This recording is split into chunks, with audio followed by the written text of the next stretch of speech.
আমি অনেক তরুণকে দেখেছি যারা আমাকে প্রশ্ন করে, আমি কিভাবে কাউকে জানব? সীমারেখা কি? আমি কি একান্তে কথা বলতে পারি? কখন পারি না? বাবা মাকে কি জানাতে হবে? ইন্টারনেটে কথা বলা কি জায়েজ? যদি কথা বলা যায়, তাহলে কি বিষয়ে কথা বলা উচিত? যদি আমি তার সাথে দেখা করতে যাই বা সে আমার সাথে দেখা করতে আসে, তাহলে কোন পরিবেশে দেখা করা উচিত? বিয়ের আগে কি প্রশ্ন করা উচিত? কি বিষয় নিয়ে আলোচনা করা উচিত? কেউ জিজ্ঞেস করে, বিয়ে কি জরুরি? বিয়ে না করলে কি হারাম হবে? কেউ জিজ্ঞেস করে, এনগেজমেন্ট কিভাবে হবে? একজন বোন কি কোনো ভাইকে প্রস্তাব দিতে পারে? চলুন আমরা এই প্রশ্নগুলোর উত্তর দেই এবং এই বিষয়ে কিছু জ্ঞান শেয়ার করি ইনশাআল্লাহ। প্রথম যে বিষয়টি নিয়ে আমি কথা বলতে চাই তা হল বিয়ের হুকুম। বিয়ে কি বাধ্যতামূলক নাকি এর ভিন্ন ভিন্ন অবস্থা আছে? ভাই ও বোনেরা, বিয়ের ৫টি অবস্থা এবং ৫টি হুকুম রয়েছে। প্রথম অবস্থা, বিয়ে ফরজ বা বাধ্যতামূলক। দ্বিতীয় অবস্থা, বিয়ে সুন্নাহ বা উত্তম, বাধ্যতামূলক নয় কিন্তু ভালো। তৃতীয় অবস্থা, নিরপেক্ষ, চাইলে করবে, না চাইলে সমস্যা নেই। চতুর্থ অবস্থা, অপছন্দনীয়। পঞ্চম অবস্থা, হারাম। অনেক মানুষ এটা জানে না, কিন্তু ফিকহের কিতাবগুলোতে এই বিষয়গুলো বিস্তারিত আলোচনা করা হয়েছে। বিয়ে ফরজ হয়ে যায় তখন যখন একজন মানুষের আর্থিক, শারীরিক এবং মানসিক সামর্থ্য আছে এবং তার প্রবল চাহিদা বা ভয় আছে যে সে হারামে জড়িয়ে পড়বে, অর্থাৎ জিনার দিকে চলে যাবে, হারাম সম্পর্কে জড়িয়ে পড়বে। যদি একজন মানুষের আর্থিক সামর্থ্য থাকে, সে মানসিকভাবে পরিপক্ক হয়, শারীরিকভাবে প্রস্তুত হয় এবং তার ভয় থাকে যে বিয়ে না করলে সে হারামে পড়ে যাবে, তাহলে তার জন্য বিয়ে ফরজ হয়ে যায়। দ্বিতীয় অবস্থা হল সুন্নাহ বা উত্তম। যখন একজন মানুষের সামর্থ্য আছে কিন্তু সে নিজের নফসকে নিয়ন্ত্রণ করতে পারে, হারামে জড়িয়ে পড়ার ভয় নেই, তখন তার জন্য বিয়ে উত্তম। নিরপেক্ষ অবস্থা তখন যখন মানুষের চাহিদা মাঝামাঝি, আর্থিক অবস্থা মাঝামাঝি, সব কিছু ব্যালেন্সড। সাধারণত বয়স্ক মানুষদের ক্ষেত্রে এটা বেশি দেখা যায়, যারা শুধু সঙ্গ চায়। অপছন্দনীয় অবস্থা তখন যখন মানুষের আর্থিক সামর্থ্য কম এবং তার চাহিদাও খুব কম, সে ভয় করে যে স্ত্রীকে সন্তুষ্ট করতে পারবে না। আর হারাম অবস্থা তখন যখন একজন মানুষ জানে যে সে স্ত্রীকে ভরণপোষণ দিতে পারবে না এবং বিয়ে করলে সে তাকে কষ্ট দেবে ও জুলুম করবে। কারণ ইসলামে স্বামী স্ত্রী ভরণপোষণ ও নিরাপত্তার দায়িত্বশীল। তাই যদি সে জানে যে সে এই দায়িত্ব পালন করতে পারবে না, তাহলে তার জন্য বিয়ে হারাম। কেউ বলতে পারে, আমার টাকা কম কিন্তু চাহিদা অনেক বেশি, তাহলে কি করব? আমরা বলি, বিয়ে না করে অপেক্ষা করা ভালো, কারণ জুলুম করা বড় গুনাহ। কোরআনে আল্লাহ বলেন, যার বিয়ের সামর্থ্য নেই সে যেন নিজেকে সংযত রাখে। রাসূল সাল্লাল্লাহু আলাইহি ওয়াসাল্লাম বলেছেন, রোজা রাখো যতক্ষণ না বিয়ের সামর্থ্য হয়। ভাই ও বোনেরা, বুঝতে হবে, বিয়ে সবসময় ফরজ নয়, সবসময় সুন্নাহ নয়। কখনো এটা অপছন্দনীয়, কখনো হারামও হতে পারে। বিশেষ করে যখন একজন মানুষের কোনো চাহিদাই নেই এবং সে স্ত্রীর হক আদায় করতে পারবে না। এখন আমি কথা বলতে চাই জীবনসঙ্গী খোঁজার ব্যাপারে এবং ইসলামের সীমারেখা নিয়ে। আমাদের বাস্তবতাও বুঝতে হবে। আমি যদি বসে শুধু পুরনো যুগের উদাহরণ দেই, যেমন মক্কা মদিনার সময়ে মানুষ যেভাবে চলত, সেটা আজকের বাস্তবতায় অনেকের জন্য কঠিন। আদর্শভাবে অবশ্যই ভালো হতো যদি ছেলে মেয়েদের কোনো যোগাযোগ না থাকত এবং সরাসরি পরিবারের মাধ্যমে সব হতো।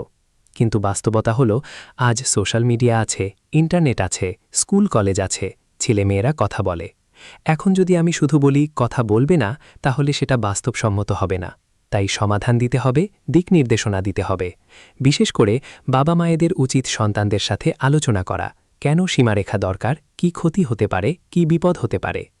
আজকের আলেমরা বলেছেন, যদি একজন ছেলে ও মেয়ে সত্যিকার অর্থে বিয়ের নিয়তে সম্মানজনকভাবে কথা বলে এবং সীমারেখা বজায় রাখে, তাহলে প্রয়োজন অনুযায়ী কথা বলা যেতে পারে, তবে দ্রুত পরবর্তী ধাপে এগিয়ে যাওয়া উচিত। অনেক বোন জিজ্ঞেস করে, আমি কিভাবে বুঝব কোনো ছেলে সিরিয়াস নাকি শুধু সময় নষ্ট করছে? একজন বলেছিল, খুব সহজ। বলো, এটা আমার বাবার নাম্বার, তাকে ফোন করুন। যদি সে অজুহাত শুরু করে, তাহলে বুঝবে সে সিরিয়াস না। তবে কিছু ভাই ভয় পায়, অস্বস্তি বোধ করে, এটা স্বাভাবিক।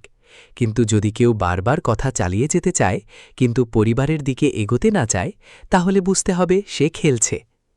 ভাইরা, নিজের বোন বা মেয়ের কথা চিন্তা করুন। আপনি কি চাইবেন কেউ তাদের সাথে খেলুক? তাহলে অন্যের মেয়ের সাথেও খেলবেন না। অনেক মানুষ নিজের পরিচয় লুকিয়ে রাখে, আসল তথ্য বলে না, ছদ্মনাম ব্যবহার করে। এগুলো সিরিয়াস সম্পর্কের লক্ষণ নয়। আজ লজ্জা, সম্মান, আত্মসম্মান এগুলো অনেক কমে গেছে। যা একসময় অশ্লীল মনে করা হতো, আজ সেটা স্বাভাবিক হয়ে গেছে। আমি অনেক তরুণ-তরুণীকে দেখেছি যারা প্রথমে শুধু চ্যাট শুরু করেছিল, তারপর ধীরে ধীরে সম্পর্ক গভীর হয়েছে। এরপর ছবি পাঠানো, ব্যক্তিগত কথা বলা সব শুরু হয়েছে। তারপর একদিন ছেলেটা চলে গেছে অথবা মেয়েটার ছবি অন্যদের মাঝে ছড়িয়ে পড়েছে। আমার উপদেশ হল, নিজের সম্মান রক্ষা করুন।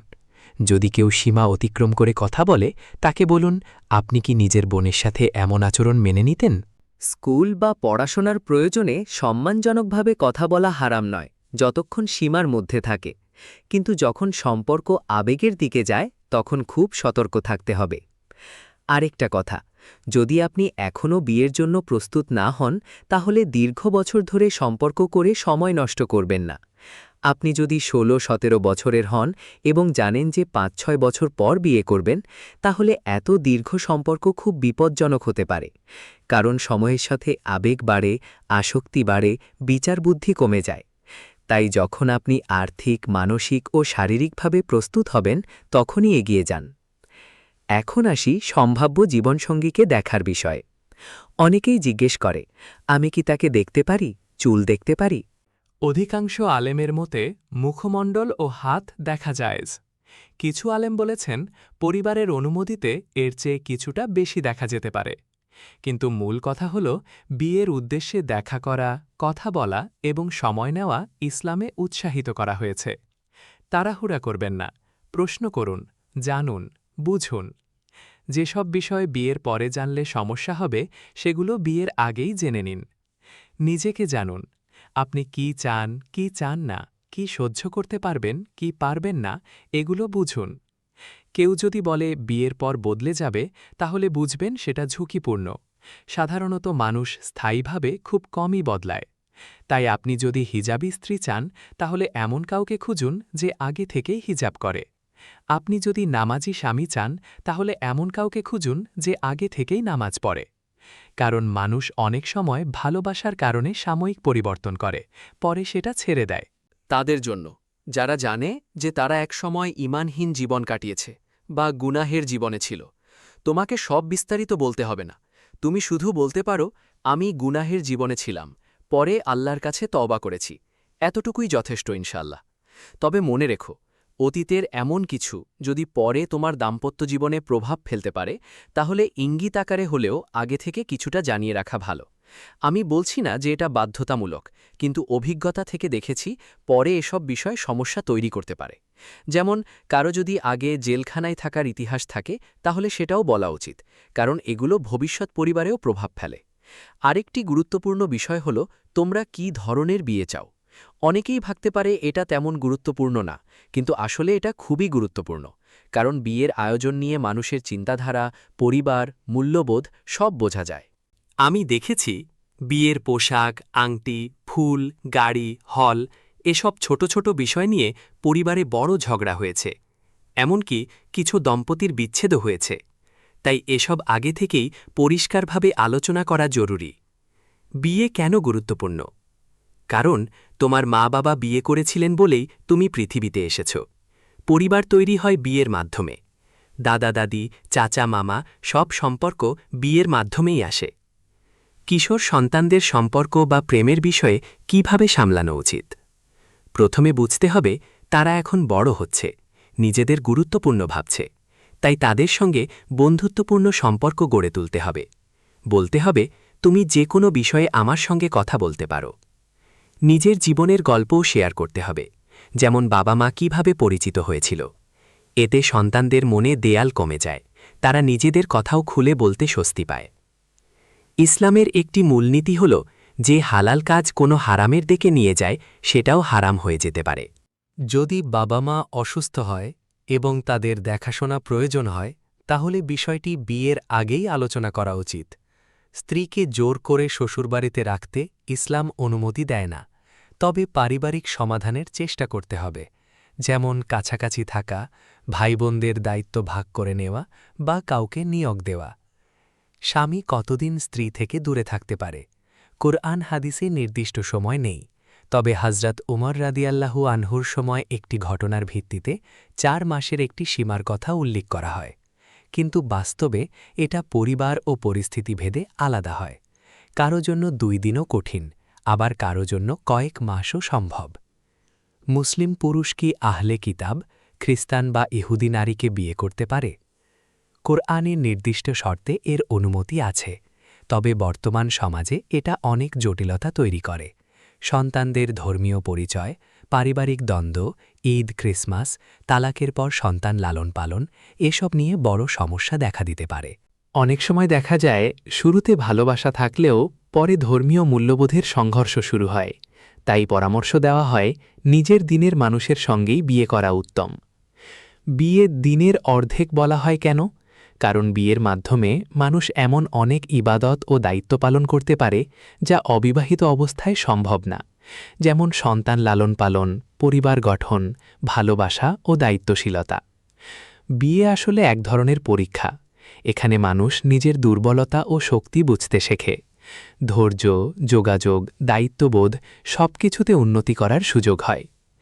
কারো সম্পর্কে বিয়ের উদ্দেশ্যে খোঁজ নিতে গেলে সীমা রক্ষা করতে হবে। বড় ও গুরুত্বপূর্ণ বিষয়গুলো যেমন মাদক, সংহিংসতা, খারাপ চরিত্র এসব জানানো যেতে পারে, কিন্তু কারো গোপন বিষয় অযথা প্রকাশ করা হারাম। একজন ভাই এক মেয়েকে বিয়ের জন্য দেখতে গিয়ে পরে মত বদলান, কিন্তু কেন মত বদলেছেন সেটা নিজের বাবাকেও বলেননি, কারণ তিনি মেয়েটির সম্মান রক্ষা করতে চেয়েছিলেন। এটাই ইসলামের সৌন্দর্য, মানুষের সম্মান ও গোপনীয়তা রক্ষা করা।